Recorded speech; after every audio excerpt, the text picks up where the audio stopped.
we have more time for interactive session, and I welcome questions of all audience, all student audience sitting here, and whatever question they are raising and they have any confusion in their mind, they can ask with me. With my experience, with my study and all interaction and observation with the public system, I will tell them what I think and what I have studied on these matters. Friends, talking about political and constitutional reform, I can only tell that we have a huge agenda of reform. As we know, we are the largest democracy only because we are the largest populated country of the world. Earlier we were the second largest, now we have surpassed China and become the largest, the topmost largest country of the world in terms of population. That is why we are the largest democracy. Our democracy has also have a journey of around 80 years. Our constitutional journey has already completed 75 years and entered into 76 years. Talking about political reform, we all know among the intelligentsia circle, this debate has always been on and on. There should be election of very good candidate, a very capable candidate, very honest candidate, a very committed candidate. And we have also talked about the 100% vote cast that must be ensured. Earlier we have a voting pattern depending upon ballot box, that into EVM for the last 10 years, 10 or 15 or 20 years. We have EVM in the operation, though EVM is also being criticized by some political parties.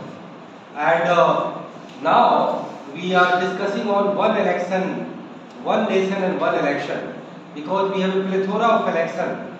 Sometimes we have a national election, sometimes election in the state Vidhan Sabha, and we have a huge third tier representative election. As I yesterday told, we have a 28 lakh elected representative belong to third tier of democracy. It means three tier local democracy for the both rural panchayat and urban panchayat. Three layered rural panchayat, gram panchayat is called gram panchayat, block panchayat and jila or district panchayat. Same way we have a urban body, local body called Nagar Nigam or Mahanagar Nigam, followed by Nagar Palika and Nagar Panchayat. So we have a 28 lakh elected representatives, thus enjoying the democratic power and their decision making for their electorate, for their public and inhabitants of their respective zones. So we have so many agenda of political reform. Earlier we were talking about the rule of money and muscle, double M factor, and the inherent character of Indian democracy is that the identity politics, पहचान की राजनीति. भारत की society एक विविधतापूर्ण society है, heterogeneous society है. हम जातियों में बटे हैं, ये ठीक है, उसका एक कल्चरल हिस्ट्री है. कास्ट का एक कल्चरल हिस्ट्री है, जैसे कम्युनिटी की हिस्ट्री होती है. Religion, India कहा जाता है is a launching pad of the 9 religions. Out of 9 religions, it's a launching pad of around 6 to 7 religions. जो यहीं पर जर्मिनेट हुए, यहीं पर आए, उन्हें शेल्टर मिला और वो एक तरह से आगे बढ़े, चाहे वो धर्म हो, दर्शन हो, सभ्यता हो, संस्कृति हो, वो एक इंडिया उसका एक बहुत बड़ा एरा है और वो एक सोसाइटी का पार्ट ले चुका है. We have several provinces. They have their own cultural identity. उनका खान पान, वेशभूषा, पर्व त्योहार, रंग, बोली सब अलग अलग तरीके के. We have a geographical identity also. Some desert area, some hilly area, some plain area, some river bed, some forest, some plains, some forest. So many geographical divisions are also there. We have so many languages and dialect also. हमारे पास कितने भाषा और बोलियां हैं. कहा जाता है कि कोस कोस पर बोली बदले और कोस कोस पर पानी. तो ये एक अपनी तरह से बात है. तो कहीं न कहीं भारत की डेमोक्रेसी में वो रिफ्लेक्ट होती है. Democracy is all about your vote casting. और जब वोट कास्ट करते हैं तो आप पब्लिसिटी करते हैं, तो आप अपने पहचान को बनाते हैं. And it's very easy to galvanize voters on the basis of this identity and that is being prevalent. I will talk in my later part of discussion about constitutional reform When I talk constitutional reform, I keep saying that India is a largest democracy. It's a very bigger size of constitution. It has adopted so many good part of many constitutions of the world that has become, and it has become a very good cocktail in a better language, we can say. But it has so many things which have been not taken into account by our constitution. Our constitution never thought that India is a heterogeneous society. और the democratic competitive player, जितने प्रतियोगी राजनीतिक दल हैं जो चुनाव लड़ने के लिए आएंगे और अपने जनता से वोट मांगेंगे, तो वो अपने आइडेंटिटी को भुलाएंगे, and those identity were not banned or not barred by our constitution. I think this was defect on the part of constitution, और this was some deficiency in terms of foresightedness of our constitution. We never thought about it. What is mean by competitive democracy? मैं आप लोगों से ये जानना चाहूँगा कि competitive democracy का मतलब क्या है.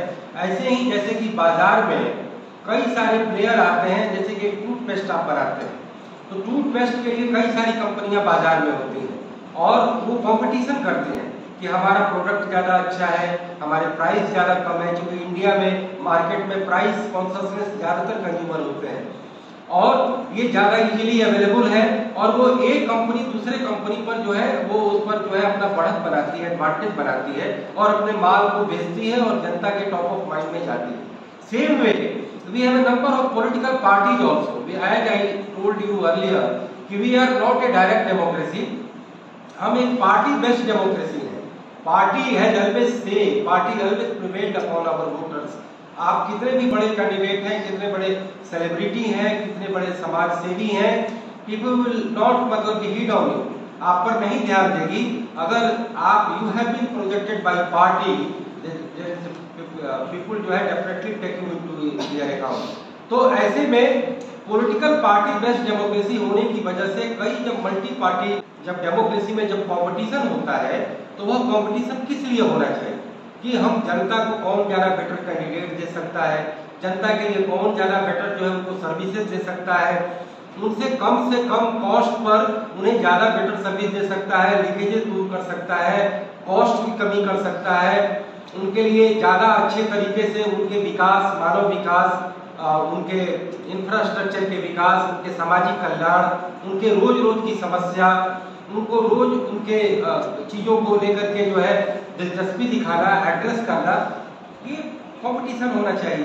तो कंपटीशन क्या होता है, उस जाति का कैंडिडेट है तो इस जाति पर बढ़त न पा जाए, उस धर्म की मेजोरिटी है तो वह जो है डेमोक्रेसी में मेजोरिटेरियनिज्म चलता है तो मेजोरिटी धर्म को इजीली एडवांटेज मिल जाता है.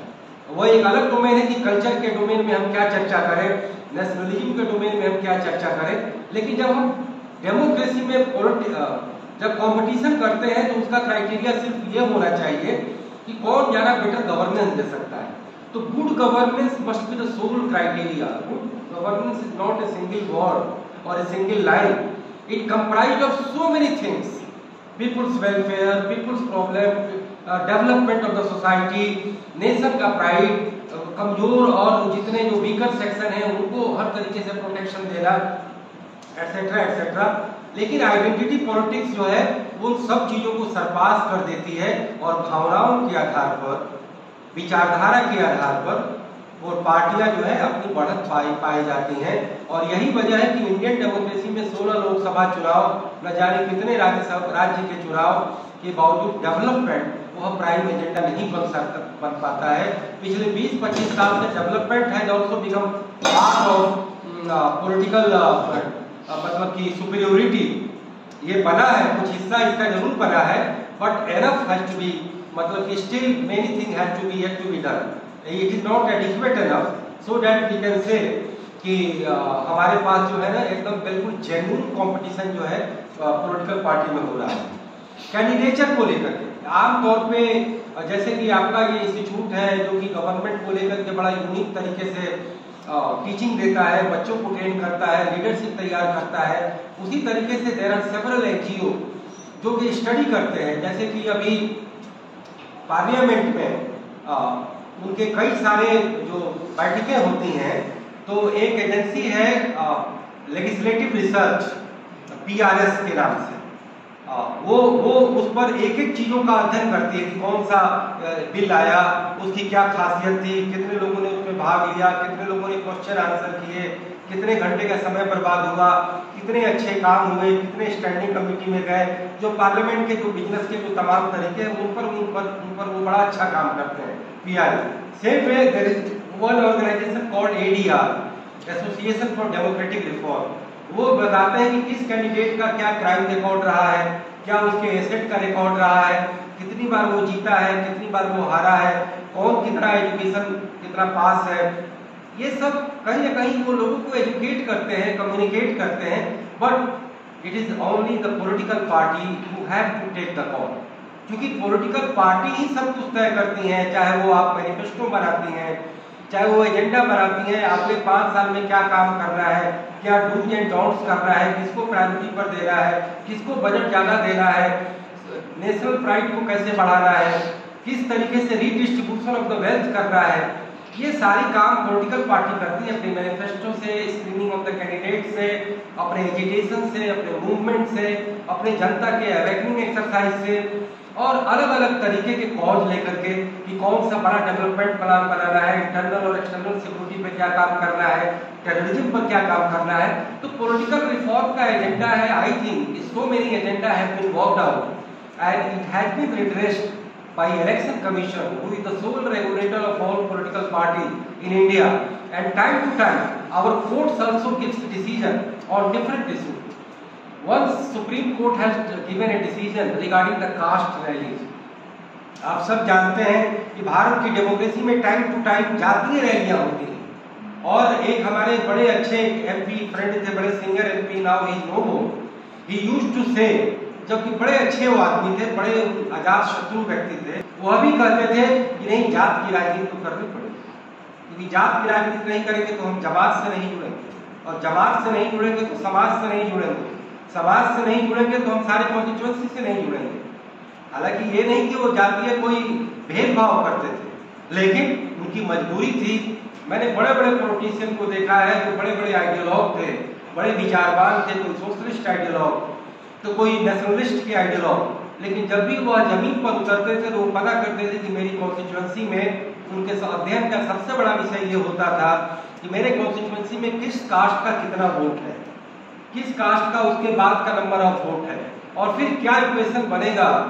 जैसे कि एक फिल्म में डायलॉग आता था कि कादर खान बोलते थे कि सियासत के शतरंज की चाल है। तो ये सियासत का शतरंज यही है कि आप किस कास्ट के वोट को किसको किसको मिला करके किसको मात देते हैं। आप हरियाणा में जहाँ की मेजोरिटी कम्युनिटी जाट है, 28% population belong to Jat community in Haryana, but BJP politics was that to unite all the non Jat community, because Congress has always leading the Jat community there. Their chief ministerial candidate also belongs to Jat, so they just made a strategy, they just unite all non-Jat community and they became successful.